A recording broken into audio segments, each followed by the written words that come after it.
दोस्तों, इस वक्त की सबसे बड़ी खबर, फेसबुक इंस्टाग्राम एक परिवार को पड़ा बहुत महंगा। आइए दिखाते हैं आपको आगे। फेसबुक इंस्टाग्राम से कुछ अच्छी चीज़ें देखने को मिलती तो हैं, लेकिन कहीं ना कहीं कुछ परिवार इनसे पीड़ित भी होते हैं। यही एक ऐसी कहानी आज हम दिखा रहे हैं आपको। ये जो परिवार खड़ा है, इनके घर की बहू इंस्टाग्राम पे किसी लड़के के साथ संपर्क में आई और घर छोड़कर चली गई। साथ में 6 साल की बच्ची भी साथ में लेकर गई है, जिसका अभी तक 3 दिन से कोई पता नहीं है। आइए आगे दिखाते हैं आपको, परिजनों से मिलवाते हैं, उनकी ज़बानी उनका क्या कहना है। वास्तव में दोस्तों, जिस परिवार पर बीतती है वो परिवार वही जानता है कि उसके साथ क्या बीत रही है। देखने वाले तो ये देखते हैं कि अच्छा चलो कोई बात नहीं, लेकिन जो परिवार को बीतती है वही आदमी जानता है, परिवार का मुखिया। लव जिहाद का नाम दिया जा रहा है। मिली जानकारी अनुसार जो लड़का लड़की को ले गया है वो चंदेरिया गांव का है, जिला चित्तौड़, और उसका नाम मोइनुद्दीन शाह बताया जा रहा है। वो जिस होटल में रुके थे, आपको उस होटल भी दिखाते हैं जो रेती स्टैंड पर होटल बनी हुई है। ये है दोस्तों वो होटल V7 के नाम से जो रेती स्टैंड में बनी हुई है। यहाँ पर ही मतलब वो रुके थे 2-4 घंटे के लिए, वो भी एक लड़की की आईडी और लड़के की आईडी के ऊपर। दोस्तों, मिली जानकारी अनुसार लड़की का नाम ज्योति बताया जा रहा है, निवासी पानीरी की मादड़ी, और लड़के का नाम मोइनुद्दीन शाह बताया जा रहा है, जो दोनों भाग गए हैं। अपना नाम परिचय दें, फिर बताएं क्या हुआ आपके साथ हादसा। मेरा नाम प्रकाश खत्री है। मैं अपनी वाइफ को 1 बजे फ़ोन लगा रहा था तो वो उठा ही नहीं थी। कब की बात है ये सोमवार की बात है। सोमवार की। फिर क्या हुआ? उसके बाद फिर मैंने अपनी जो उसकी फ्रेंड है उसको फ़ोन लगाया तो वो भी नहीं उठा रही। तो मुझे लगा कि अब ये फ़ोन नहीं उठा रहे तो मेरे को बात करनी थी। तो मैंने फिर अपनी साली को लगाया और फिर उसको फ़ोन लगाया। तो मैंने बोला कि तू कहाँ, एक बार ज्योति से बात करता, ज्योति से बात कर रहा हूँ। तो वो बोले कि मैं तो घर पे ही हूँ। मैंने बोला आज तू घर पे क्यों है? वो तेरे बुआ का खाना है तो तू नहीं गई क्या? बोले आज कोई बुआ का खाना नहीं है। फिर मेरे को शक हुआ, मैंने झूठ क्यों बोला है। तो मैंने फिर वापस फ़ोन लगाया 2:30 बजे, तो फ़ोन उठाया। बोले मैं मेरे बुआ के इधर खाना है, बस उधर से आ रही है। मैं तेरे बुआ के इधर कोई खाना नहीं है, तेरी बहन मना कर रही है, तो झूठ क्यों बोल रही है? उन्होंने बोला कि मैं अपनी फ्रेंड को ड्रेस दिलाना है। मैंने तो ऐसा कर पहले कि अपने घर पे आ, कि तू झूठ बोल रही हो, मेरे को पता पड़ गया, अब तू घर पे आ जा। तो बोलते वाह मैं आ रही हूँ। फिर उसके बाद मैंने वापस 3 बजे फ़ोन करा। मैंने अभी तक तू कहाँ है?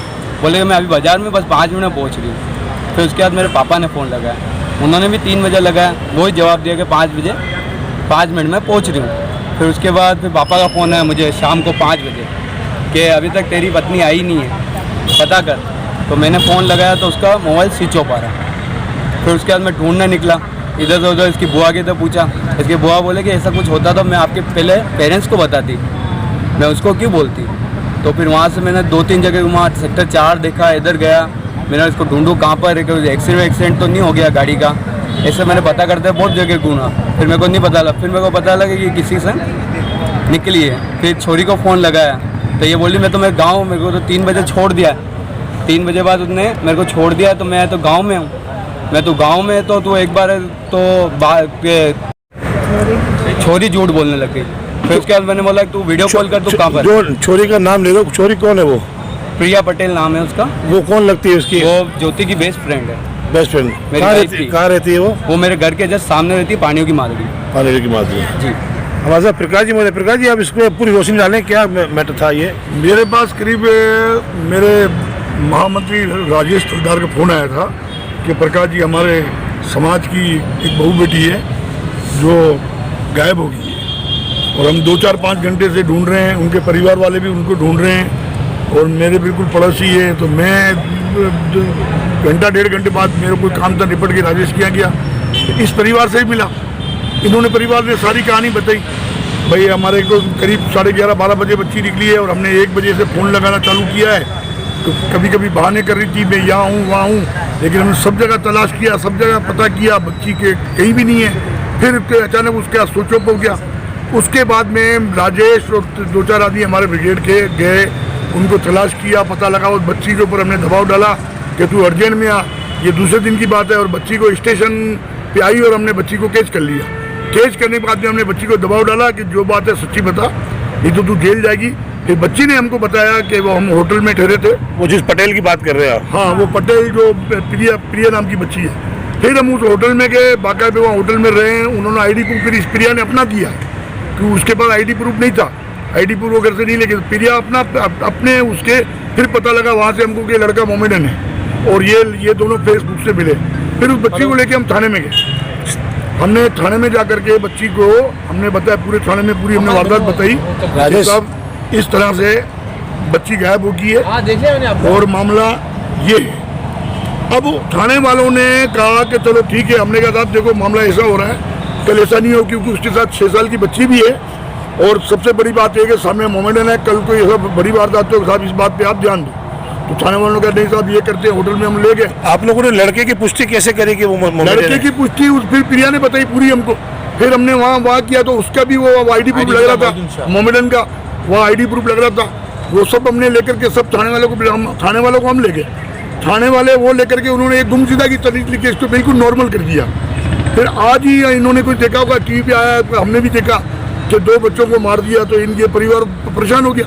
इन परिवार ने मुझे फ़ोन किया कि अंकल कुछ भी हो सकता है, आप इस पर ध्यान दो। तो हम वापस थाने में गए। थाने में जाकर के हमने कहा यार आपने क्या किया आगे? बोले हमारे पास और भी काम है। अरे भाई और काम तो है, लेकिन ये तो बहुत भारी मामला है।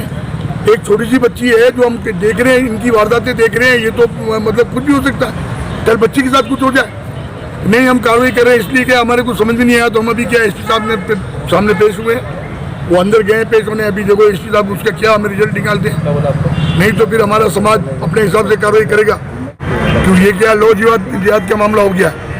ये मामला ऐसा है कि ये संस्था है, ये साले बच्चे गायब कर देते हैं, बच्चों को मार देते हैं, औरतें उठा के ले जाते हैं। ये मामला कोई छोटा मोटा नहीं है। जिस मामले को इन्होंने किया बहुत सीरियस नहीं ले रही, पुलिस सीरियस बिल्कुल नहीं ले रही। और एक ये गरीब परिवार है, फ्रूट का काम करते हैं, ये किसी जगह नौकरी करता है, अपना गुजारा कर रहे हैं। मतलब आपने आज जो एसपी साहब को ज्ञापन दिया है उस बच्ची के बारे में, तो क्या बोला एसपी साहब ने, किस तरह का आश्वासन दिया? एसपी साहब ने बोला है कि क्या नाम हम पहले उसको छोरी को बरामद करेंगे और उसके बाद उसके मतलब उस पर जो बोलेगी उसके बाद मुकदमा दर्ज करेंगे। कितने दिन से मतलब लड़की लापता है आपकी बहू? 3 दिन हो गए हैं लापता हुए। 3 दिन हो गए। तो 3 दिन से आपने कार्रवाई की? थाने में क्या बोला थाने में आपको? बस आश्वासन दे रहे हैं कि देख रहे हैं, लेकिन कुछ भी नहीं हो रही कार्रवाई। 3 दिन से कुछ भी नहीं हुआ जी। भाई कुल मिला के लड़की को पकड़ा भी हमने और होटल पे भी हम ले गए।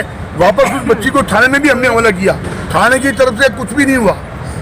थाने की तरफ से इनको चाहिए था, जब हम मोमेंट का नाम दे रहे हैं, उसका आईडी प्रूफ दे रहे हैं, जिस होटल में रहे, इनका ये काम बनता था कि उनको जाकर के कहीं से भी जाकर के लाना या उनके घर वालों को लाना है। जबकि वो मोमेडन दिन में 3-4 बार मोबाइल अपना खोल रहा है। खोल ट्रेस करके उसको पकड़ लेना चाहिए था। इतनी बड़ी वारदात हुई है, गुमशुदा की रिपोर्ट दर्ज क्यों की उन्होंने? हमने आईडी तक उनको ला के दी। V7 करके नाम के एक होटल है सब्सिडी सेंटर में, वहाँ से आईडी प्रूफ भी ला के दिया हमने उनको। तो उनको कार्रवाई करनी चाहिए थी। तो दोस्तों ये पीड़ित परिवार यहाँ पर कलेक्ट्री में आया हुआ है, जहाँ एसपी साहब को ज्ञापन दिया। उसके बारे में एसपी साहब ने बोलते हुए कि बहुत जल्दी कार्रवाई की जाएगी, पहले उस लड़की को पकड़ा जाएगा, उसके बाद जो भी होगा उस मुसलमान के खिलाफ कार्रवाई की जाएगी। धन्यवाद, थैंक यू सो मच।